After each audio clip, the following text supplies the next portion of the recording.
What is up, my people? Welcome to another one. Today we're gonna talk boxing news. Um, and what's the latest in a lot of the most popular boxers right now, I guess you could say. Um, and yeah, let's listen. I had to wait a little bit because there's a lot of news in boxing and in everything. That's what's wrong with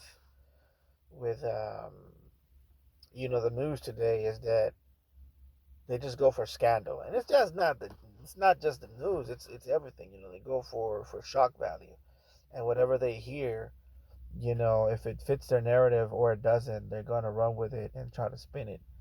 And what you gotta do as a logical human, if that's what you are, is kind of wait and kind of take both sides in, you know, and try to come up with a middle conclusion, because usually one side is going to exaggerate towards one side, the other side is going to say, oh, the other guys are evil or whatever. um, and usually the truth is somewhere in the middle. The truth is just, you know it's never good guys versus bad guys, really. Sometimes it's just like, you just got to wait. You got to wait until you get the full scope of the information. you know um but let's talk about the first thing that I want to talk about today, which is Ryan Garcia, no longer being with Derek James, and um, taking his business to Eddie Reynoso, right? And at first glance, I would say there's good things and there's bad things about this move.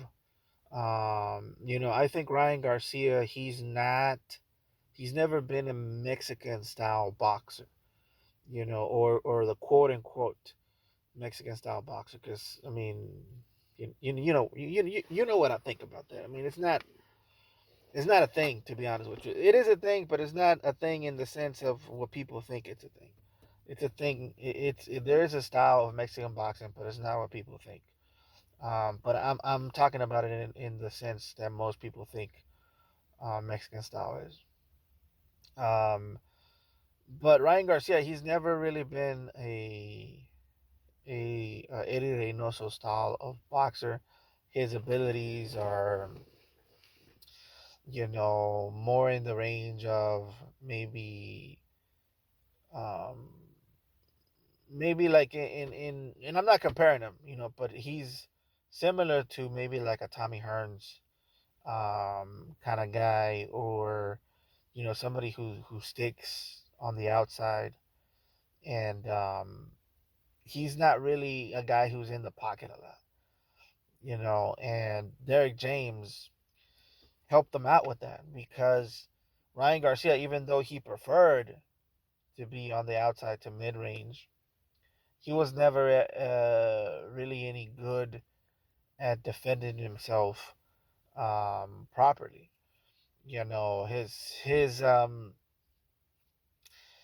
His main move was for to jump back, and stick his hands out. And Derek James cleaned that up for him, and also allowed him to maneuver around the ring safely, which is something that he didn't have before meeting Derek James.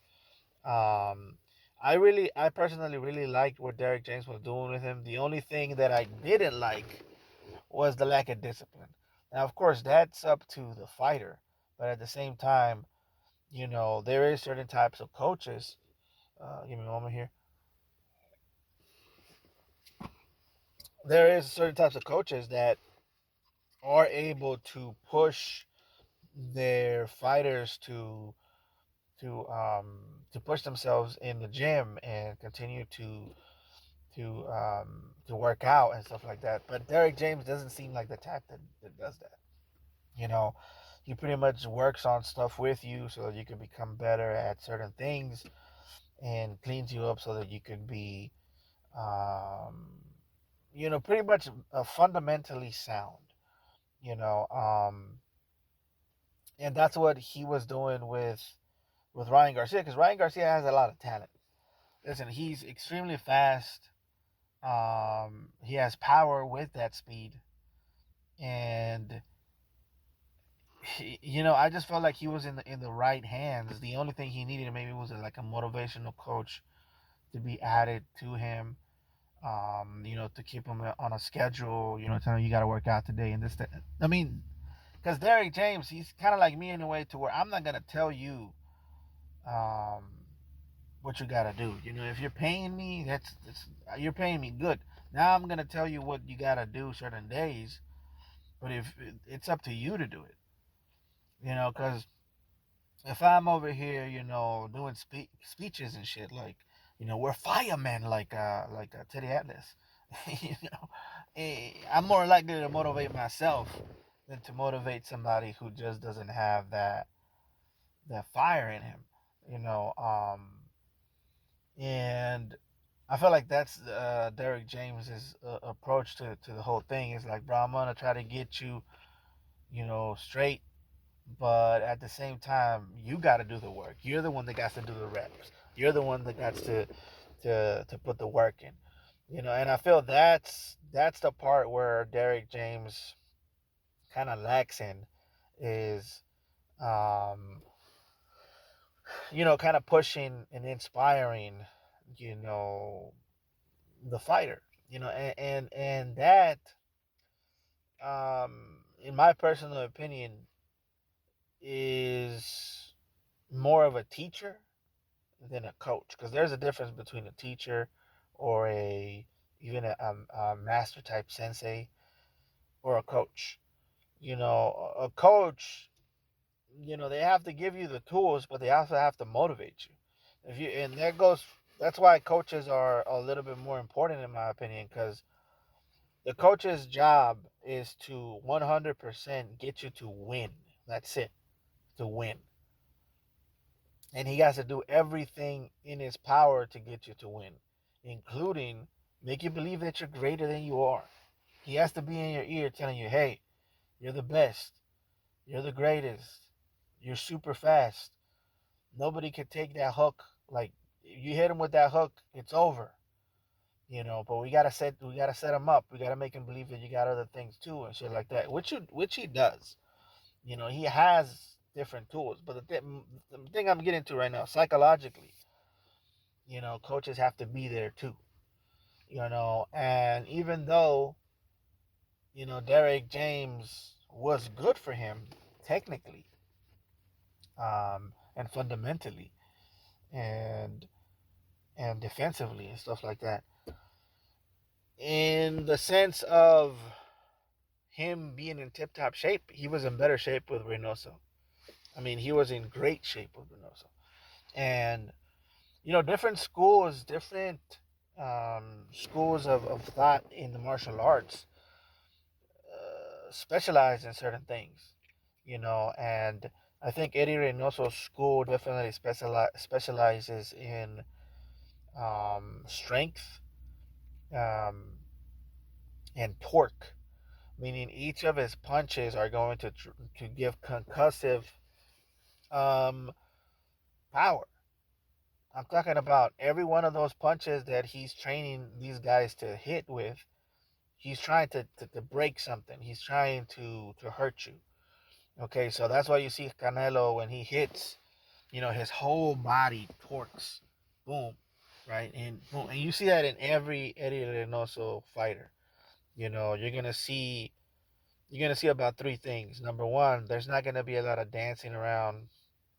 They're going to be cutting off the ring and moving forward. Number one. Number two, they're going to they're gonna be putting a lot of torque in their punches, and there's gonna be a lot of mass transfer between each of those punches. So that's torque, right? And last but not least, the physicality of most of his fighters are in tip-top shape. They're not, you know, drinking. They're not partying. They're not out doing all that crazy stuff. They're going to be in tip-top shape. Most of the times, these guys aren't going to get knocked out because they're just so in shape that they could just fight through the pain. Their conditioning is in tip top shape. So those are the strengths of the Eddie Reynoso gym. That's what they specialize in. And right now he has with Tofimo, he has Ryan, he has Canelo. I think he has maybe two others that I forgot. But he's right now he's the one that's getting a lot of business. And it's mainly because of those three things. Right now, that's fine. That's good if that's the type of fighter you are. And the type of fighter you are comes down to what you're good at already, what you're weak in, and your body type. Your body type, yeah, and even your conditioning type. Because everybody has natural energy output that they have. You know, some people get tired as the rounds go by. Some people get stronger as the rounds go on. Some people stay the same. And um, with that in mind, you have to pick a style suitable to you that's gonna help you. I just don't think, in my personal opinion, I don't think that Eddie Reynoso is the guy. Excuse me. Oh damn. Sorry about that. I don't think he's the guy to for someone like Garcia. Garcia, lanky guy, tall, fast, and accurate with that lead hand. He needs to be studying under somebody like Tommy Hearn, somebody who knows the style of Ali, And listen, I'm not comparing him to him. I'm telling you that that's the style that suits Ryan Garcia. You know, um, those types of guys, that's what he needs to be studying under. Now, the thing is, there's a lot of racism involved in boxing and in the minds of boxers, including Ryan Garcia, of course. Ryan Garcia famously, attacked Muslims and African Americans. But the thing about racist people is that they themselves put themselves in a box. They don't only put you in a box. They don't only say, okay, you're, um, Asian, so you have to be good at calculus, or you're Mexican, so you have to be good at growing leaves or plants or whatever. So they put you in a box, but they also put themselves in a box and they limit themselves. That same mentality limits themselves and puts themselves in a box. So these types of mentalities are what damages people from doing things outside of what they're supposed to, quote unquote, supposed to be doing. And I think Ryan Garcia going back to Eddie and also is kind of this thing that, oh, I'm Mexican, so I got to fight like a quote unquote Mexican, which is, like I said, a myth, at least in the sense of how people think Mexican style is. But we're just going to have to see. Hopefully Ryan Garcia is a true martial artist and he's able to still, even though he moved to another school, to another dojo, he's still able to maintain the skills that he gained from being with someone like Derek James. So Derek James, the strengths of his school was fundamentals, fighting safely, and and movement. So fundamentals, keeping his fighters safe, and movement. Now, of course, that doesn't always work for a lot of his fighters. A lot of his fighters do end up getting hurt, like badly. Um, and I get that. So maybe this is a smart move. Maybe this is from my point of view, as far as I could see. Um, his style. If he's trying to get more aggressive, I personally would have picked somebody like um, um, I forget it. I think it's Garcia too. Not Andy Garcia. He just won Trainer of the Year. That's who I would pick. The guy that trains. Fuck, man, I'm bad with names, but he trains this little Mexican dude, a Mexican American guy. Bam, or Bam Rodriguez. He trains Bam Rodriguez. Um, that guy, that trainer, he's somewhere in the middle, right? As far as the techniques and fundamentals, but still staying aggressive enough to not to not move too much and give your enemy too much advantage. Because I feel like Derek James sometimes he does. A lot of his fighters do tend to sometimes move a little bit too much, and unfortunately for Eddie Reynoso, some of his defense is very basic. He has a high guard, um, and he tries to catch all of those and stay right in front of him, right in front of his opponents, right? Which Canelo didn't used to do that. Most of that is Eddie Reynoso's fundamentals training that's kicking in now, because Canelo's older now, and when you get older, you lose a lot of that physicality and athleticism, and the only thing that you got left is the pure fundamentals that you learn from your coach, and that's why I think that's one of the reasons why I think Canelo is getting older, because he's sticking to the fundamentals because that's what he's been learning his whole life. Um, the problem with that is that it's too static, meaning it's too still of a defense. An active guard's always going to be better.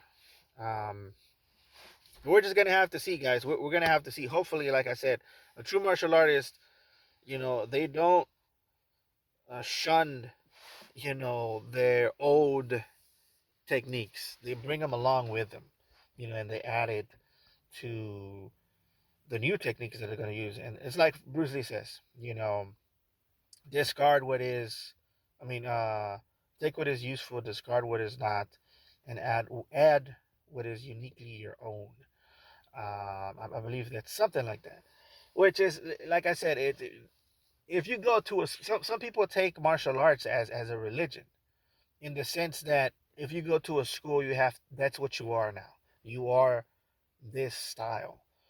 But the problem with that is that you're disowning your own self, um, feelings, your own fighter that you have within, and you're turning into this shadow or copy of someone who lived in another time, in the past, some old guy in a picture, and what happens there is that you're ignoring your own voice sometimes, which sometimes you do need to ignore, but sometimes you need to pay attention to it. There needs to be a balance, is what I'm trying to say. And you shouldn't take it as a religion that you're going to go into another school and be like, this is what we're going to do. Yes, certain things are good about what they're telling you, but don't forget the things that you learn from Derek James. That's just what I'm going to say. Um, but anyways, that is my opinion. Guys, let's move on to the news with the Terence Crawford fight. Now, this is what I was talking about when I said that some people just jump to conclusions and they want to, you know, um, immediately jump on Canelo for some reason. Listen, I know why it is. Okay, I know why it is. I'm not gonna sit here and repeat it again. You guys know what I think about American boxing and the American boxing media and how they handle things. You know, it's just the way we are. Unfortunately, we're very sentimental people. We're very passionate people, in the sense that we hear something and we immediately rush to an opinion.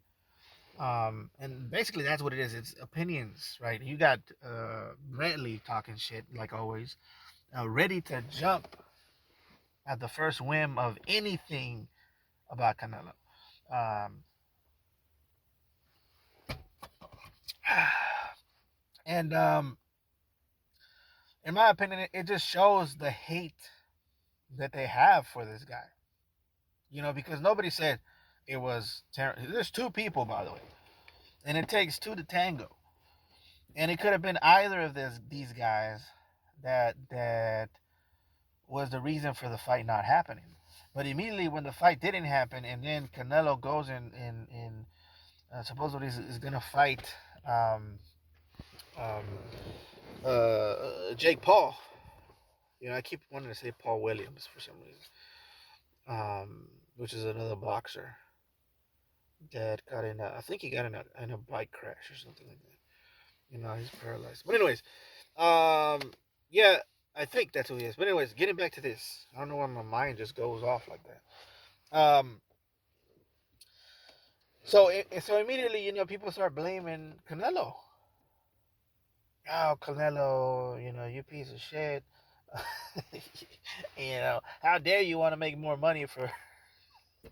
How dare you? You know, but that's Canelo. Anybody else, bro? You know that does anything close to this, and they're like, yeah, they're making that money, making that bank. Do what it do. Because my thing is, bro, this sounds like something Mayweather would do. I mean, this is strictly out of the Mayweather book, bro. This is Mayweather 101, bro. In fact, I'm gonna go on out on a limb and say that this is his retirement pack. This is his retirement pack. Because you guys remember when Floyd Mayweather was on his way out, he had like 4 or 5 fights that everybody was like, what are you doing, bro? Like, what are you, Berto? Andre, I don't even know how to pronounce it. Andre Berto? The Kung Fu guy? What is he? A Taekwondo dude that kind of boxes? It's me, bro. You're fighting me. Like, that's who that's who he was fighting. I was like, what the hell are you doing, bro? And everybody said, nah, we want you to fight this guy. I forgot who they said, Pacquiao or Thurman.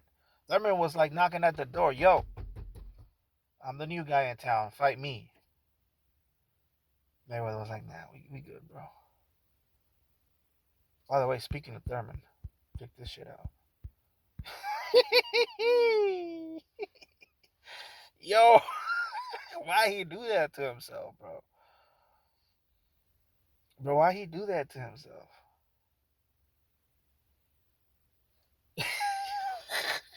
Bro, you gotta give up, man. Like, some things you gotta give up on, guys. You know, because there's a lot of motivational speakers out there that be like, you could do anything if you put your mind to it. It's not anything, bro. Some things you gotta let go. You know? Some things you gotta let go one time. Yeah, damn. Anyways, what's but yeah, so people just jumping to conclusions, talking shit, you know, and listen, guys. The reason I like Canelo, number one, when he was younger, I liked him because of the way he fought. You know, because he was out there moving and moving his head, making people miss. I used to love the way he fought. But when he got older, what I liked about him is that he was fighting a lot. And he was making these big fights with giants, with literal giants. And Canelo's the same height as me, bro. And he's fighting guys 6 feet, 6+ feet tall. Some of these guys should be heavyweights. Some of these guys come in as heavyweights. It's like, bro, like, what is not to like about Canelo Alvarez? I don't understand. But this country in particular hates him for whatever reason. I mean, I know the reason, but it's. I mean, just think about it. It's in politics too. They hate them in politics too. Okay, it's everywhere. So it's not surprising that as soon as something happened between these two, the guy that gets blamed is Canelo Alvarez. It's not surprising to me. Um, but anyways, it turns out that it was all part of the plan, and that all that shit talking for a bunch of sentimental bitches wasn't shit. Because look, the first thing that happens when something happens is like your feelings are gonna come pop out, and you're gonna be like, it was that guy because I hate him. That's the mind of a like 4-year-old, bro. Like we used to have that when we were in preschool or what was it, elementary, right? But with time, you learn to not immediately react to shit. And that's the thing I was talking about the other day. Is like I was watching a movie Troy, the movie Troy, and there's different types of male, um I guess you could say just male roles, right? The different types of males. You had Orlando Bloom's character who fell in love with the one girl from Sparta, the one Spartan girl. And by the way, like I said, beautiful women in this movie. You guys should go watch it. Angelina Jones is on it. In fact, Angelina Jones left. Well, no, was it Angelina? No, actually, Brad Pitt. That was the movie where Brad Pitt left.